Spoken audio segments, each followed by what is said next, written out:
Good morning, everyone. This is a big stage, and I missed my morning run this morning, so I'll try to catch up a little bit. My name's Mark Mulready. I'm the Vice President of Cyber Services at Odetto. I'm also the Co-President of the Audiovisual Anti-Piracy Alliance, which is the peak anti-piracy body in Europe. It's made up of rights owners, operators, and technology companies. Detection and enforcement's important. I'm going to talk about that and give you some very interesting case studies from the front lines. But deterrence, of course, is better than enforcement after the fact. So I'm also going to talk about OTT piracy, which is really the area that the pirates are focusing on at the moment to extract the content and the methodologies that they're using at the moment. And then we're going to talk about some cool and sexy stuff in terms of enforcement. Some questions first. Can I ask in the room who has a role that directly or indirectly touches on piracy and dealing with piracy? Okay, that's about a quarter of the people in the room. That's good. Another question. Who is living here in Sweden? Almost everyone. Okay, next question. Who has accessed pirated TV? That's a trick question. There's some honest people in the room, good. Let's rephrase the question. Who knows someone that may have accessed pirated TV in Sweden? There we go. That's a more honest answer. The reality is 2.2 million people in this country are accessing illegal TV services. And just think about that, that's 28% of the population, and that's what we're seeing across the board in other parts of the world. It's an endemic problem. And Sweden usually dominates the Nordics, particularly in the winter sports, but unfortunately you're also dominating when it comes to different forms of piracy. It's a significant problem. All right, let's look at the landscape. This is a typical illicit IPTV service. This is called Streamson. And when you go to the site, you will see a channel list at the top. You will see a capability to be able to purchase a subscription. Substantial amount of traffic to this site in this region. They also have their own app. Very helpful. You can download and use that as well. This is another example. Nordic IPTV. Little screen grab here for you. This is what happens when you go to the site. Clearly targeting the sports market. A nice chatbot pops up asking if they can help you. Now if you look at the channel offering, it's clear that it's targeting this region, but it's also clear that it's aggregating content from every broadcaster pretty much all around the world. And this is standard these days, that the pirates will offer not only the local content and target the local market, but they'll also offer for expats all the premium channels and a VOD library and the latest movies.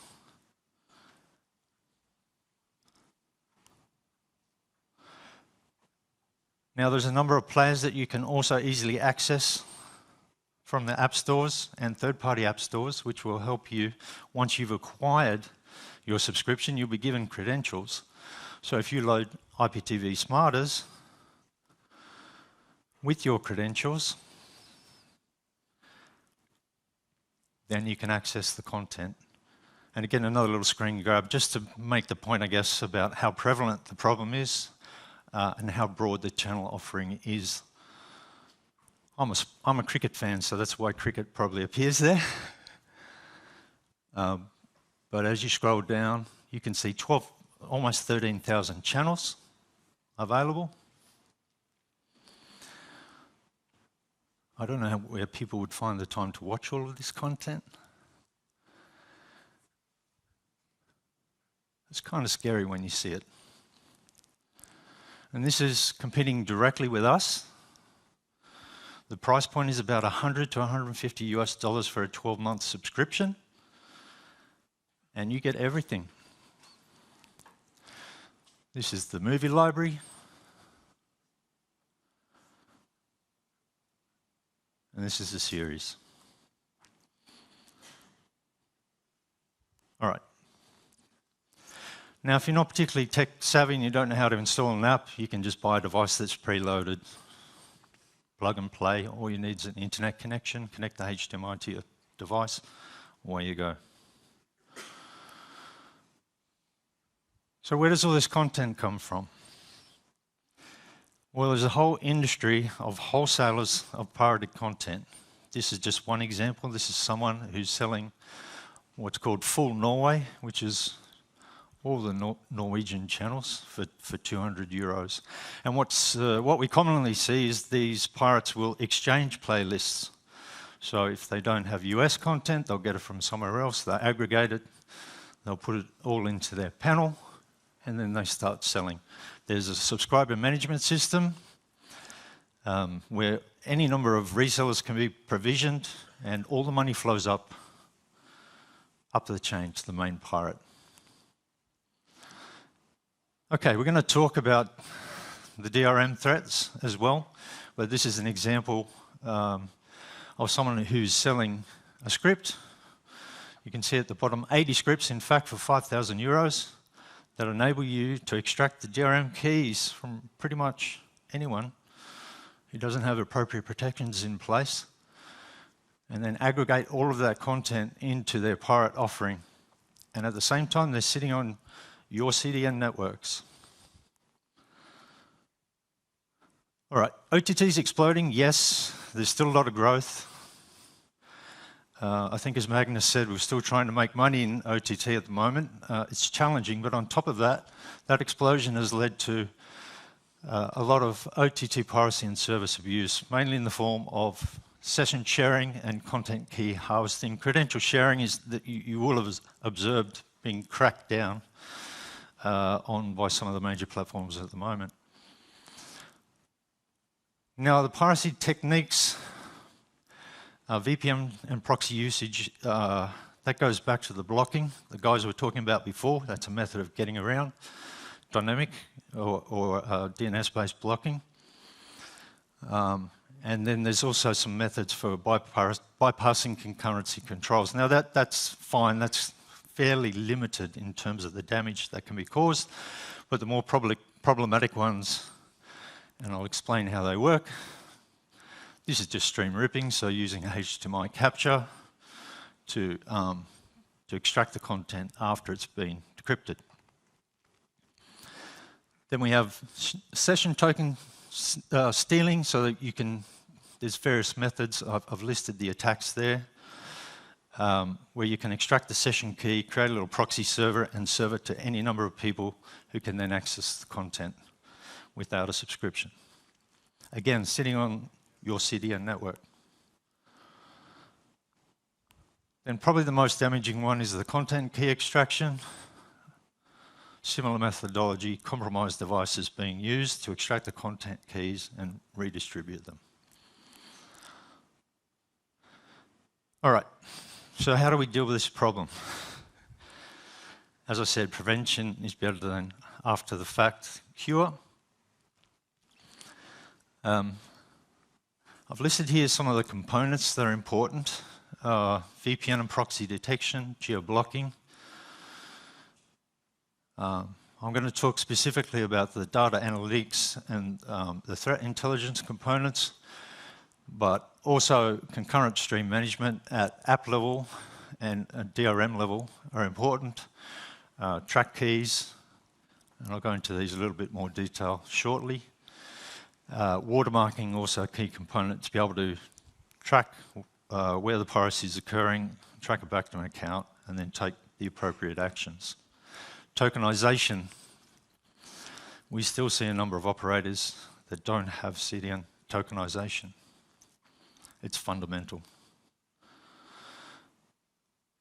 All right, on the data analytics side and fraud management, we're using AI-powered anomaly detection.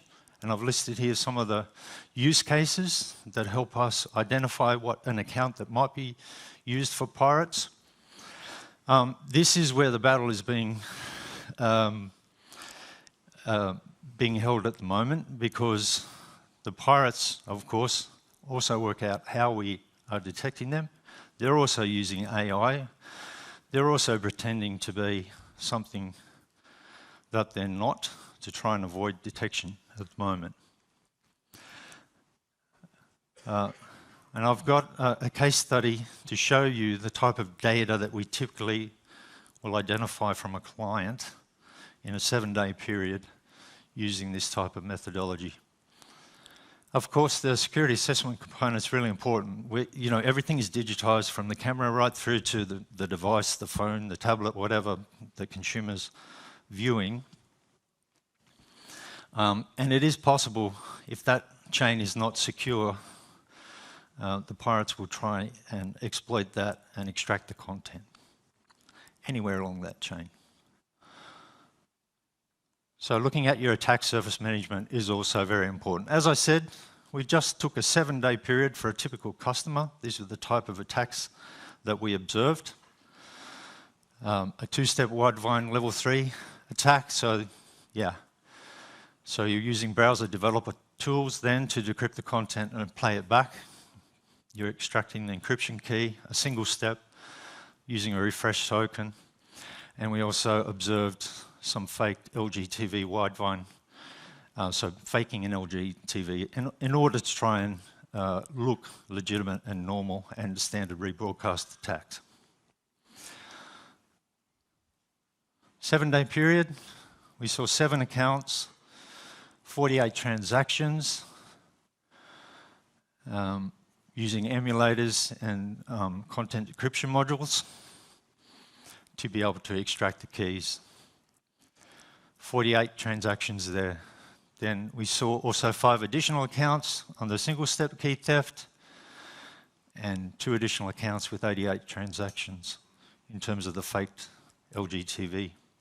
Standard rebroadcast 2 accounts. Now what happens after that?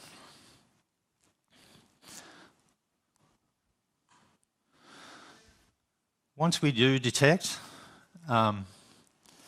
the mitigations include, and we have to be careful here because this could be a credential stuffed account. The account holder might not be responsible. So it might just be a password reset in the initial instance. If it continues, then we might need to talk to or warn the account holder.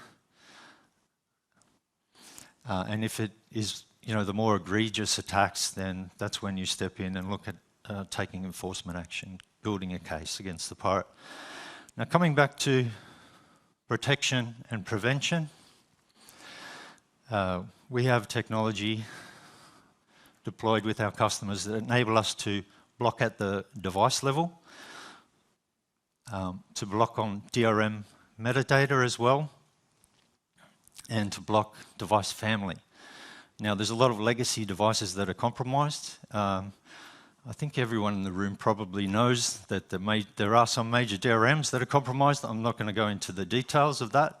As of 4 weeks ago, there are 2 of them. We can talk about that after. But you need to be able to be putting these types of protections in place. So they will publish a list, in fact, of compromised devices. I think it's a monthly list. So you can block that particular list of devices. That may have also an impact on your legitimate subscribers, so you have to be careful about how you manage that.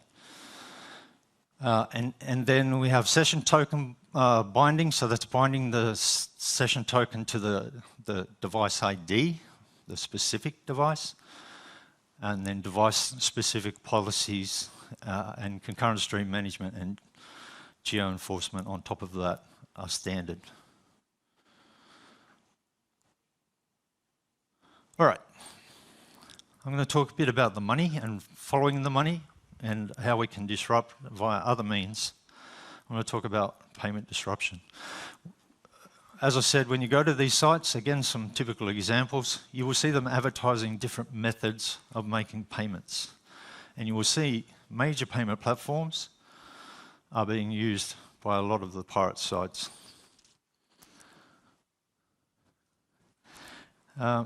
At Odetto, we collect data with regards to all of the suppliers of illicit IPTV. So we have a database that's full of, I think it's around 10,000 entries at the moment. And we collect all the data we can from that site, registration data, what channels they're offering, what payment platforms they are offering as well. So this is the data broken down as of about a week ago. What's really interesting here is that cryptocurrency is now the most prevalent form of payment that's offered. So the pirates are trying to obfuscate themselves and hide. Not doing a great job because we can still, with some tools, track them down.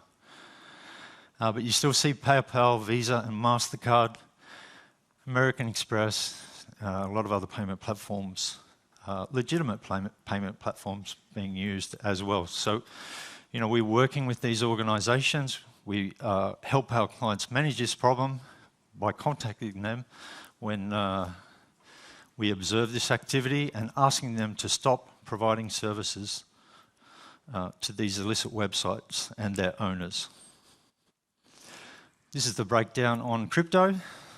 It's still predominantly Bitcoin. Altcoins not so popular, but growing. And it's also, for that reason, very important that you work with the exchanges. We're working with Coinbase and Binance, for example, who are fantastic. They do their own investigations. They will track down related payments, related wallets, and they will also take action to address the problem.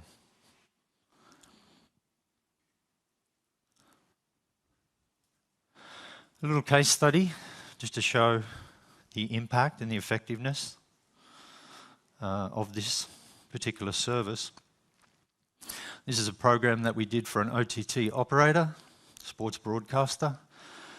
We targeted a number of websites for payment disruption.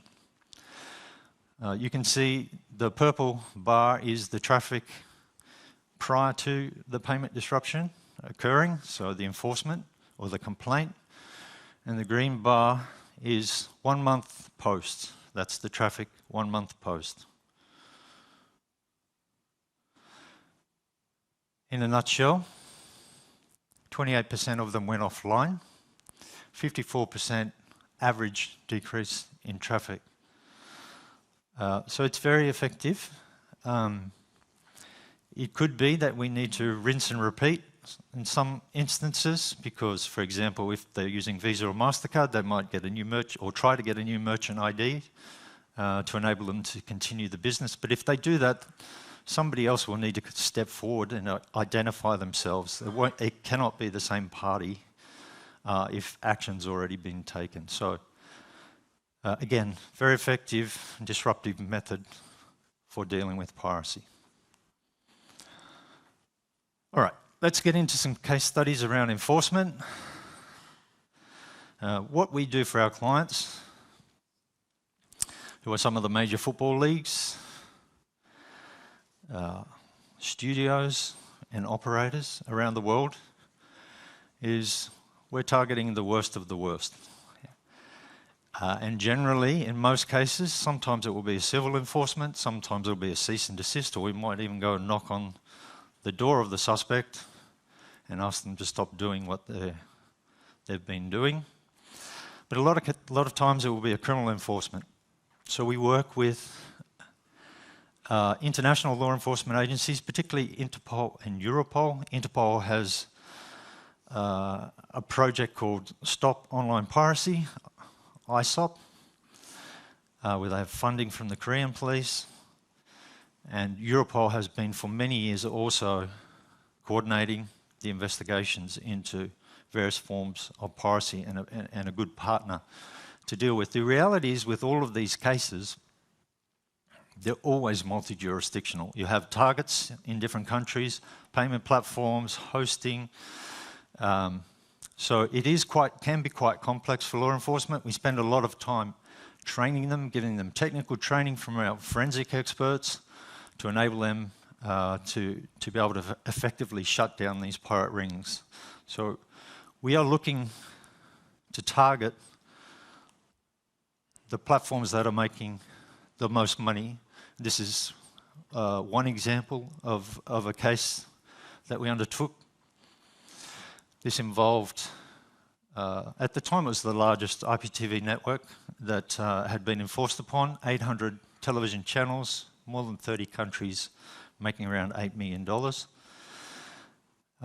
And you can see at the top the jurisdictions that were involved. So typically what will happen is law enforcement will arrange a day of action where they'll simultaneously execute search warrants to seize the evidence and shut down the network in its entirety. Piracy is very lucrative, and pirates like their toys. They like their high-end cars, they like their homes on the coast, and they like cash, watches, jewellery, but all of that can be seized as part of this enforcement action, and in this case it was. Another example for you. This was the first case of its kind in the US. We looked at this target. His channel is still available on YouTube, and if you have a few minutes and you want to have a bit of a laugh, go and take a look at what he was doing. Very overt, talking about the fact that he was selling IPTV.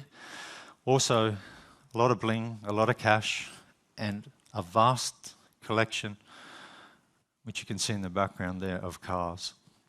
His name is Bill Omar Carrasquillo, also known on YouTube as Omi and a Hellcat.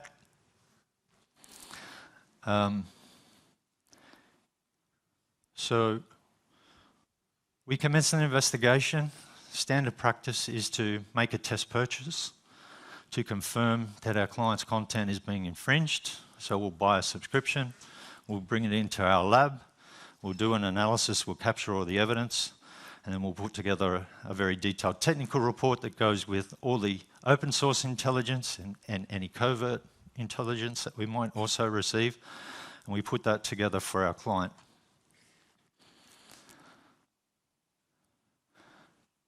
That subsequently was referred to the FBI,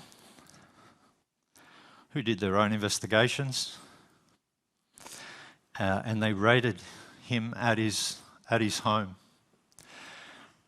You can see there in the middle, they seized roughly $5 million straight out of his bank account. And the document on the right is actually the property list. So there are all the vehicles that were seized at that time. You know, within a very short, I'm talking about a couple of years, we're talking about $40 to $50 million in assets acquired as a result of this activity.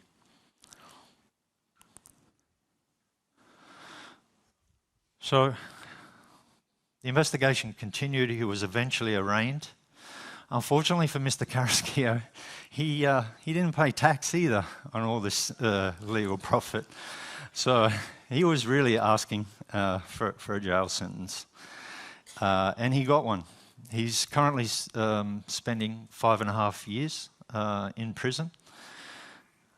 And you can see here $30 million in assets were forfeited. All of the vehicles were sold off at auction. I'm told there were some good bargains. And he had to pay almost $11 million in restitution to the affected cable companies in the US. And the tax department didn't miss him either, almost $6 million to the tax department. He had 2 co-accused, also significant forfeitures. They had various roles. One was customer support, one was more social media and customer management. So again, you know, this is very lucrative business. This is what we're up against. One thing I just wanted to touch on at the end, a bit of Swedish innovation.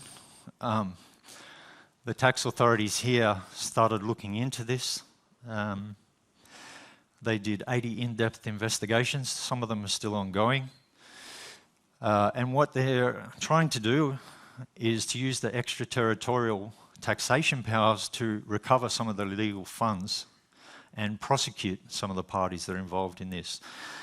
This is an area that I think that other jurisdictions should be taking note and learning from the authorities here. So You know, the unpaid tax is almost 3.3 million euros, and you'll hear more about that locally, I'm sure, in due course.